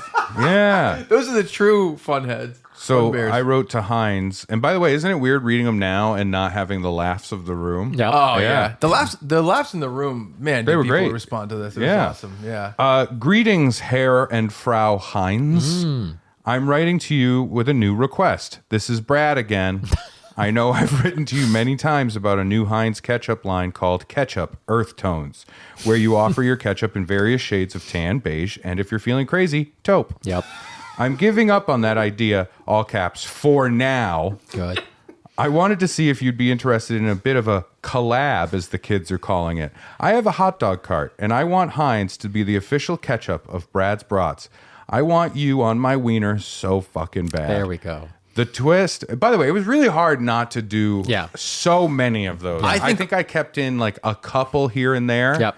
But it would just get old, Yeah. you know? I think we showed a lot of restraint in terms of like Yes. dick hot dog jokes. Literally. Yeah. Like, Oh, truly. You know, seriously. Let's see. The twist, because you got to come up with something. Of new. course. The twist, hot dogs boiled in ketchup. Ooh. No need to add it after. It's already infused with that sweet, tangy red. The only downside so far in my testing is that they come out glistening and very red, and there's no way people won't think of a dog's dick when they see these things. Like it's the first thing that pops into your head immediately and won't go away. That's where your R&D department comes in. We have to fix this. It's the only flaw in this perfect processed product. Just spitballing, but maybe we make it tan or beige? I look forward to working with you on this, so please don't ignore this message like you've ignored all my messages about tan ketchup. Hi, hot dog, Brad. Man, the idea of someone at Heinz I getting know, that yeah. and having to read it because it, you know, and it's some $15 an hour intern, Yeah. probably unpaid intern, getting it and saying like, has anyone else like this references other messages? Has anyone else heard from this guy? Yeah, he yeah. seems crazy. It's crazy too because Yeah. like Boz, like we sent a physical one and I emailed him again to try to like, you know, Yeah. poke the bear. You know what I mean? Yeah. Poke the boss. He poked the Boz. I cannot wait to go home and stop in and say, hey, did you guys get any weird postcards back over the summer? And for them to say, I hope when you go in, there is a not photocopy serve this. Yeah. of the postcard, and it says like, "Do not serve hot dogs to this person." Yes. I said this one to 3 different McDonald's in Okay. New England. Dear McDonald's manager, you think you're the big dog, don't you? Well, there's a new dog in town, and his temperature is hot. it's so dumb. It's me, Brad. I'm the dog I was just talking about. You better pack up your patties and hit the pavement. Burgers are old news. The hot dogs are new news. I'm going to run you out of town. In fact, I just signed the hamburger to a 5-year endorsement deal. Now he's the dog burglar. I will let him burgle my dogs if that's what it takes to be number one. Anyway, just wanted to warn you that you and your tired staff will soon be homeless. Enjoy your homes while you can, because as stated, you will soon be without them. From Brad. P.S. Can you tell me your fry recipe? Them shits is banging. So fun. I love that in many of yours, they are like aggressive. You know what I mean? Like there's a low key aggression threatening. even in For Now. Yeah. There's a lot of that stuff, like the one from the show where you're like, you wrote random people and they're like, and you're just like, they're dead. They're dead. Now get a hot dog. You know what I mean? I was trying to think of myself as this character of Brad in Brad's Brats as being like, he has to pump himself up. He's just starting out. It's almost like when you go to prison and you have to beat up the biggest guy there to show who you are. That's you opening your hot dog business. I will say, like, the low key try to keep it undercover aggression is probably the most realistic part of all these messages. But you wouldn't straight out come out and say, No. Yeah, exactly. Yeah. Like, I think the most aggressive I got in the writing was is to Oscar Mayer for the Wienermobile and calling them a baloney bitch. Yeah. I think that was or Glizzy Sluts, I think was probably another one. A lot of times I try to be bitchy and then I decide it's not worth it. Like the other day, I got emailed these 2 NDA contracts from YouTube from Mark Norman and Joe List, who I work for. And I was like, and I never was told I was going to get them. So I reached out to the company that sent them to me. And I was like, oh, are these for this other thing which we're working on that I didn't know we needed to sign NDAs for? And they said, yes, they are. So I forwarded them to Mark and Joe.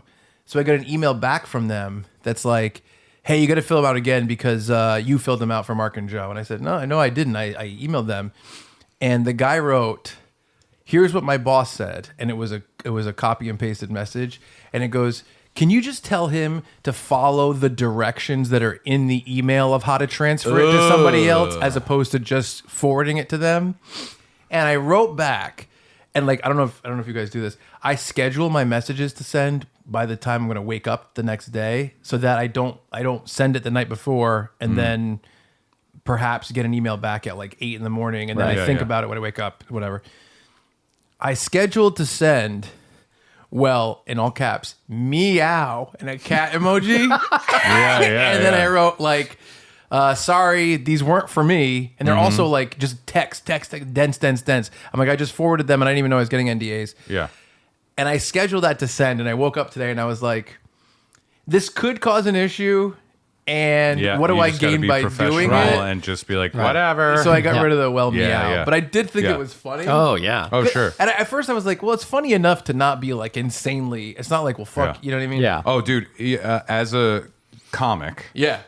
dealing with, it's like I work for myself essentially. Right. But being a comedian and having all these different booker people that I deal with, I have a million little bosses. Oh, right? exactly. That I need to have a decent relationship with so I can work there once, twice, 3 times, 4 times a year. lady? Oh. Yeah. Right? Yeah. What's that? A lady. Oh yeah, there are ladies. It's true. Things are changing, Brad. Not if I have anything to say about it. I knew it. There's the Brad from the postcards. Yeah.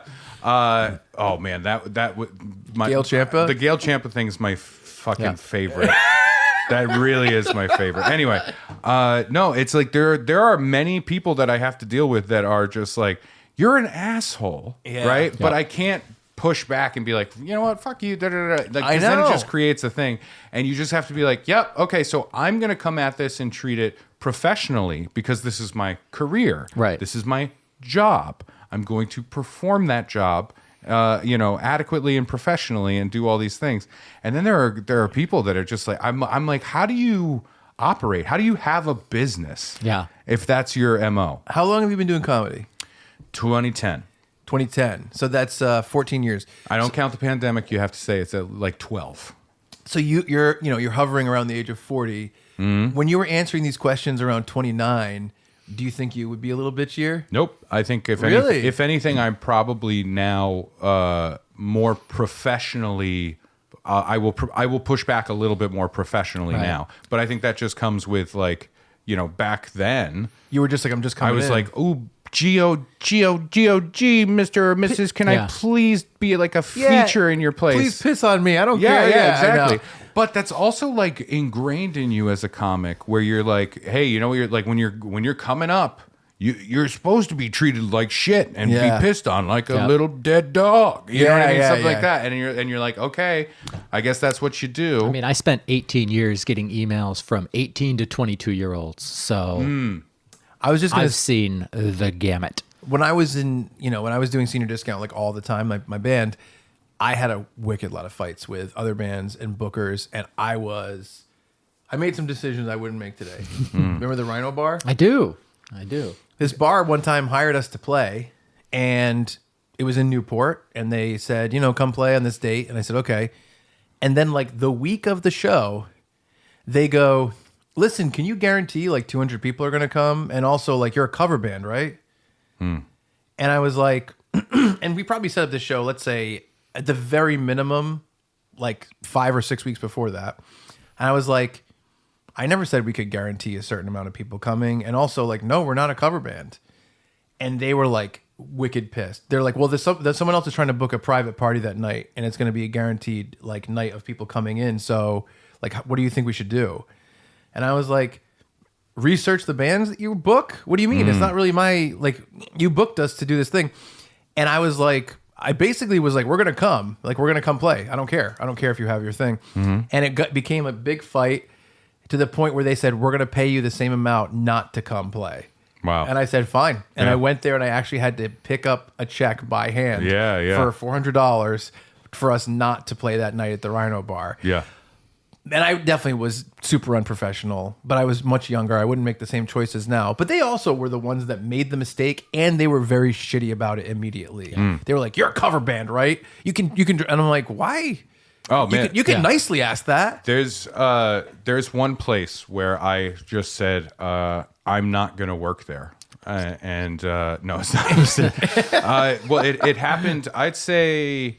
I can't remember what year or whatever, but at this point I was headlining regularly. I think this was pre-Conan, but I think after 2 albums, I think Be a Man might have come out or something like that. So I'm at a comfortable level, especially in the region, New England region. I'm fucking comfortable. Yeah. And this place in Massachusetts reached out. It's like Boston adjacent. It's the Kowloon. I'll just say it. Yeah. Man, I've had a bad experience with the Kowloon. Yeah. So I get an email from the booker. I don't know if this person still books there or not.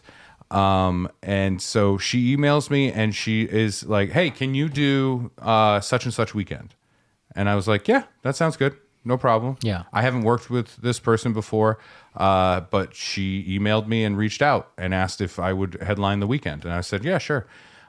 So she then writes back like, "Oh, send me your headshot and bio." And I was like, "Yeah, not a problem." Yep. Sent it off. The date comes. I send another email. "Hey, just making sure everything's good for the weekend." "Yep, no problem." I'm like, "Okay." I drive to the place. Yep. On Friday in traffic. It's like on Route 1, so it's like super trafficy. I get there. It's a weird place. It's a weird place too. Yeah, I get there. I'm waiting around for a little while. Because I always get to stuff early because especially with traffic stuff. Yeah, you just know.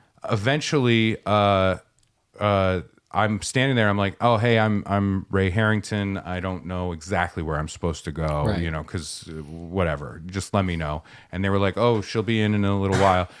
I'm standing there. She comes up to me out of nowhere. She doesn't say hi. She doesn't introduce herself or anything like that. And she's like, "You're not supposed to be here." And I went, "What?" And she's like, "Yeah, I thought I was emailing another comedian." And his name, I can tell you, is Harrison Stebbins. Oh. And Well, so, the Hera. Harrison. Yep. And she's like, "I thought I was emailing Harrison, not you." And I was like, "Okay." Yep. So who made the mistake? Right. And I'm like, "So you emailed me and asked me to do the weekend." And I wrote back, "Yes, I can do that." You asked for a headshot and bio, and I sent you that. And it says Ray Harrington, and it's a picture of not Harrison Stebbins. Right. Right. And I said this. And the bio actually describes me too. Yeah. And first sentence is, "I am not Harrison Stebbins." Yeah. And so I am internally furious. Oh, yeah. I am so mad. I believe my face must have turned beet red. Yep. Because I'm pissed that this is happening. Yep. I'm super upset that this person is being really shitty to me. Exactly. And it's embarrassing. It's fucking embarrassing. Yeah. And so she's saying this stuff, and I'm like, "So, what do you want to do?" Yep. Right? "I'm here now. The shows are here. I know. What do you want to do?" And she's Yes. like, "I already talked to Harrison, and he's coming in. And so I don't know what to do." right? And I went, okay. And I was so angry. I knew that if I continued to talk to this person, it was going to tip into bad territory. Yeah. And there was another comic that showed up. I think the host showed up, and I knew that person, and they were like, ugh, in the situation. And I had to make a call, and I was like, genuinely, if I'm gonna fucking yell. And I am a 6'7" big guy, and this is a little lady yelling at me. Yeah, that does not look good. The optics are all off.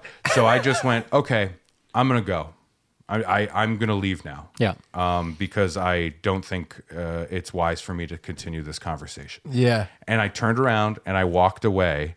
And the host came running out after me, and he's like, "Why don't you stay and see if you can like feature or something like that?" And I went, "Oh no," because if she had emailed me and asked me if I would feature, I would have turned it down. Yeah. I don't need to come all the way out here to do that. Yeah. And I left. I was so mad. The best part about it is it does have like a very satisfying vindication ending to the story. Yeah. So I'm super pissed about this. I told like Brian and Derek, and we're talking about the whole thing, and I get a phone call from was it Harrison Stebbins? It might have been Harrison Stebbins. I get a phone call. That's a funny name. Yeah, a couple weeks, like a week later or something like that. It might have been Harrison. It could have been somebody else. But they were like, "Hey, man, so that really sucked." Yeah. And so I spoke with the woman, the booker. Yep. And when I got there, and she was like, "Yeah, this whole situation happened. Da da da da. This guy Ray Harrington." And so I had to inform her of like who you are and what level you are and all these other things, right? Because I was just like, fuck this. I'm not going to be like, I headline and I do that. Like, I'm not going to do that shit. Fuck that. I'm just going to walk away. But the vindication, the purest form of vindication came through when other comics, because he was telling me like a bunch of other comics like were like, what are you doing? Why'd you do that to Ray Harrington? Like that kind of thing happened. And I know I'm trying not to, I don't want it to sound egotistical, but it was just like it was a beautiful moment where I was so mad in that moment. I wanted to scream all of those things at this woman. Yeah. But I went, I'm going to go.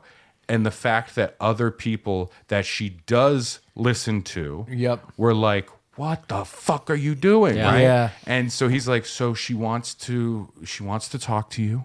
If you want to give her a call, she wants to apologize, and she wants to offer you a weekend, to kind of make up for this situation. And I went, I really appreciate you calling. You can let her know that I'm not going to call her. Yeah. I'm not going to work the Kowloon. I don't need to do that. And this is ridiculous. Yeah. And so it felt so good to have it flip. Yeah. But like that's the thing where you're just like, because it is weird to be in positions where like with you and improv and dealing with all these different people, and you with the band dealing with those people, and the work that you do now and the comedy stuff that I do, all that stuff where we have to deal with all these individual people in very professional ways. Yes. Where sometimes those people do not operate that way. And it's hard too, because you're like, is this a good guy who's having a bad day? Is this a person that I'm never going to deal with again? Or am I going to deal with them in a couple months and I don't foresee this? Yeah. You kind of got to keep the relationships pretty kosher. It's a really, really weird thing. It's weird because in that situation, I'm just shocked that she didn't go like, this is my mistake. I don't know what to do. Yeah. What do you think we should do?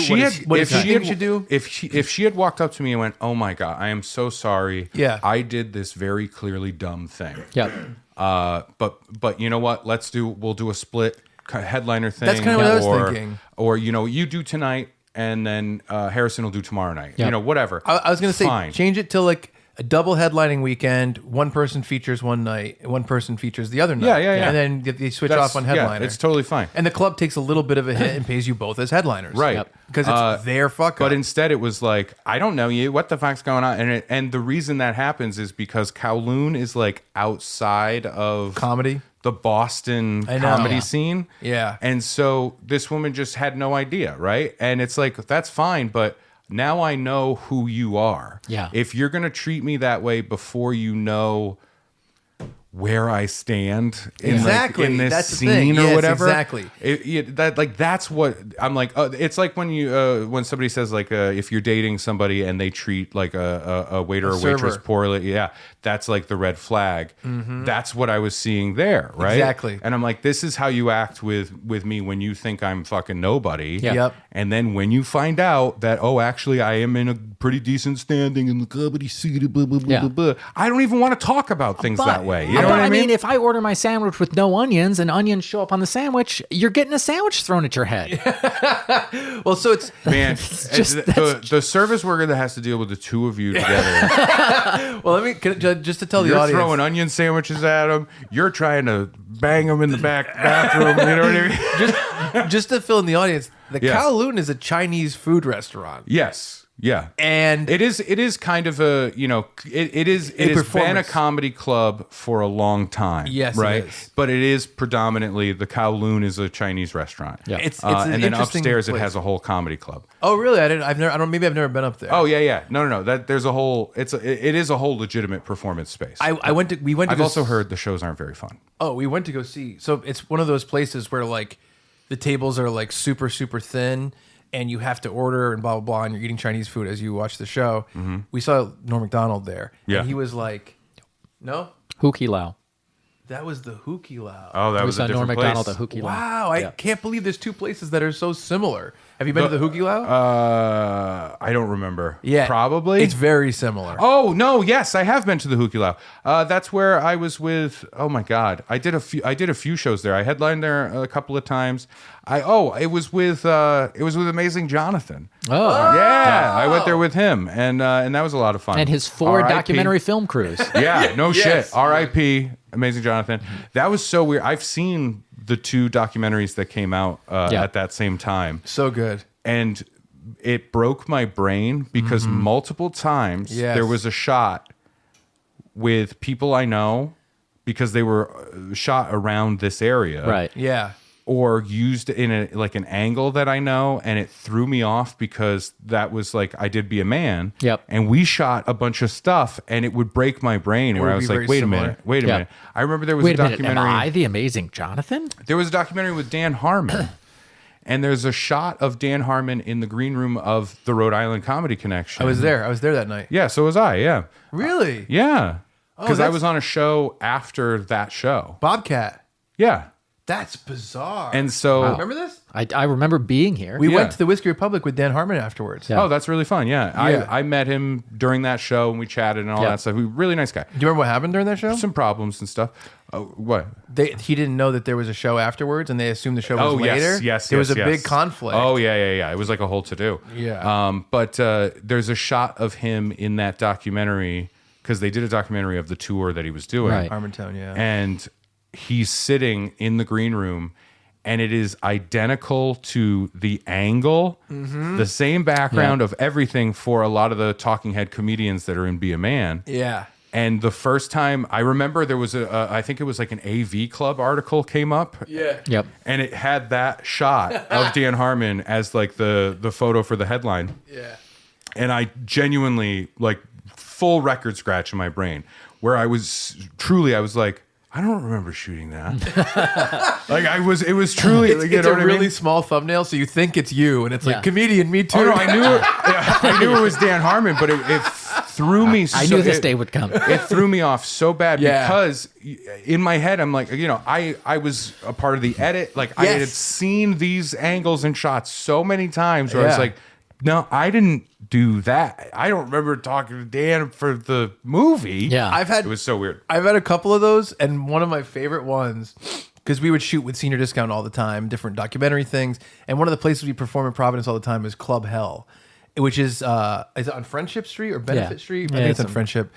I And love Club Hell on Friendship Street. What are we doing? and the thing is, there was no real green room, and one of the things we did for one of our shows, we had a great headlining show there. We packed it out. We sold it out. It was awesome. It was like 350 people, and Senior Discount was headlining.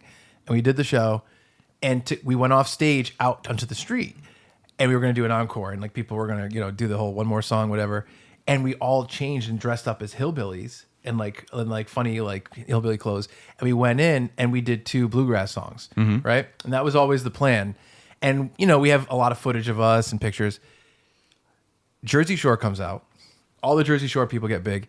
Pauly D, who is from Cranston, Rhode Island, gets his own show about going to like Las Vegas or something like that.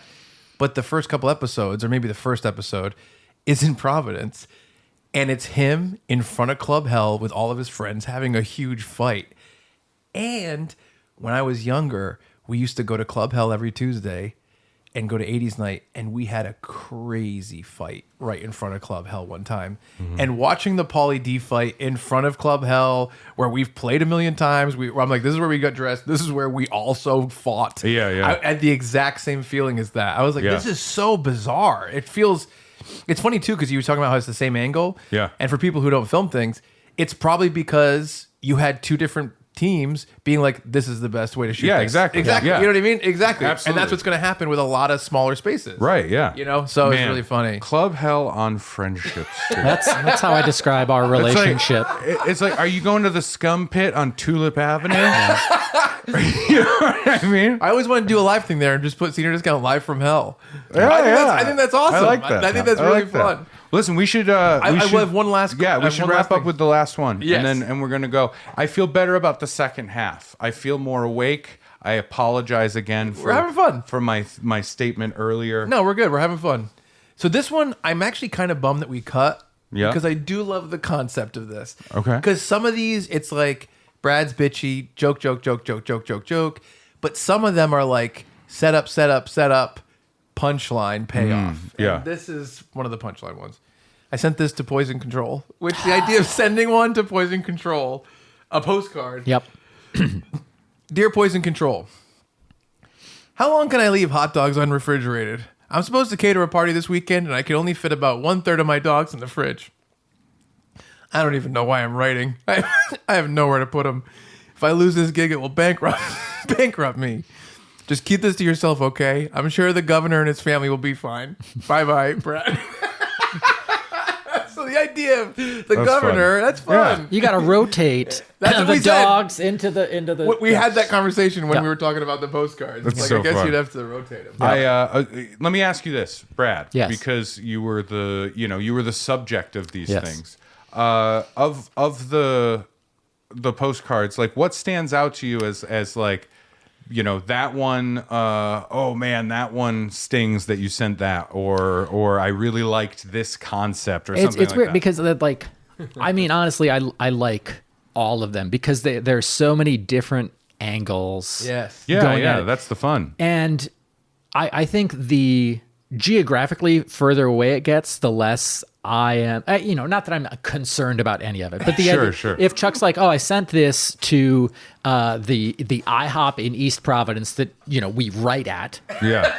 and there's a chance someone will recognize you, that to me is like, what? Yeah. But it's not like they're going to recognize you and ban you from the restaurant. Yeah. Right. But if Chuck's like, oh, I sent a threatening one to this place in Vale Village, home of the breakfast single pancake, and I'm like, fine, send him whatever. I'm never going to be allowed in Vale. It is funny. I said a lot like keep it local. Yep. During the thing because I just listened back recently, and you did react each time where you were like, no, don't keep it local. Well, it's I think those are the ones that like the stakes are more immediate and recognizable, and therefore there's Yeah. a higher entertainment value. Sure, think so, yeah, yeah. of course. No, the more squirmy Right. that you get, the Yes. funnier it is. Right. Yeah. I think also from doing these pranks for so long, I know Brad really well in terms of what's going to piss him off and what's going to be just like, oh God, which is what you're going for. Right. Yeah, You don't want to we hurt didn't someone's want to feelings. be mean. You know what I mean? Yeah. I think we did a really good job of kind of threading that needle of like making it squirmy, but not being mean about it. Right. You know what I for mean? sure. Yeah, but if my landlord knocks on my door and he's like, "Hey, I got this postcard that you're running an unlicensed business. I'm gonna need. that would have been great. I'm gonna Why need weren't to, you in the writer's room? I'm gonna need to evict you. Not fun. Not fun. Well, it was How funny. soon can we get another live show off Yes. the ground? I was worried that his dad was going to see the thing in the paper. That was Oh, one of yeah, my tip worries. it off. Yeah. And I was like, you know what? His dad, I'm guessing he's not going to get to it so immediately because the first one ran that Friday. Yeah. Before Yeah, the show. yeah. So I'm like, he probably won't get to it. But no, I was really happy with that. I Oh, was really happy with absolutely. that. Yeah. Absolutely. I think we should throw the extras up on the merch site, and if people want them when they order like shirts and stuff like that. Yeah, we'll you send know. him out as little secret. Yeah. Secret extra bonies. Bonies. I think Bonies. Bonies. Bonies. She's beautiful. Oh, Bonice is beautiful. Very thin. Yeah. Very thin. Yeah. Bonice. Well, folks, thank you so much for hanging around with us for this episode.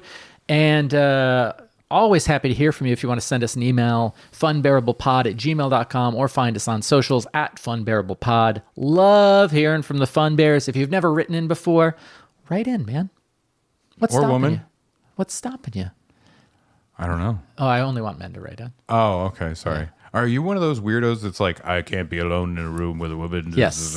Yeah, the Billy Graham rule. Yeah. Yeah. And also some Also, most women I meet, it's their rule. right-wing is- politicians have that rule. Yeah. You know? Yeah. With Chuck, though, it's like women don't want to be in a room Yeah. alone. Yes. You know, it's a reverse. It's the same rule, but completely different rationales. Yeah, Katie Arroyo was going to be our fourth member, but then she was like, "Yeah, but Ray, if you leave the room,